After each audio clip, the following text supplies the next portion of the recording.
На протяжении долгих лет, а точнее все довоенное и послевоенное время, 28 семей села Мук и местная школа получали воду из этой артезианской скважины глубиной 48 метров. Водонапорная башня, установленная здесь еще в советские годы, не раз выходила из строя. Периодически ее ремонтировали, но вопрос об окончательной замене встал в конце прошлого года. Сейчас идут работы по строительству новой водонапорной башни. На эти цели из республиканского бюджета выделено около 3 миллионов рублей. Зимой спасали колодцы, но это не было решением проблемы, так как летом вода в них высыхает, рассказал глава местной администрации Беслан Арахамия. Проблемы у них есть. Зимой более-менее было так без проблем, но летом ощущается.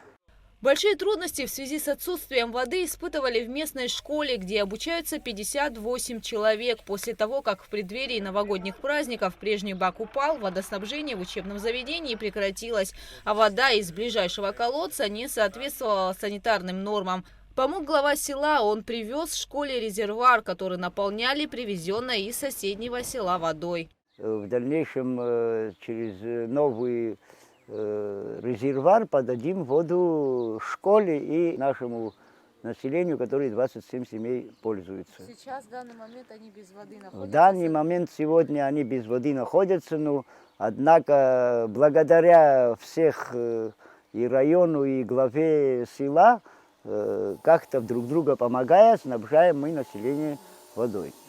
По словам специалистов, стабильное водоснабжение будет обеспечено по окончанию строительных работ уже к концу августа. Новый бак вмещает 72 кубических метра воды. Высота строящейся водонапорной башни 6 метров. Гугут Савардания, Сергей Каджая, Абхазское телевидение.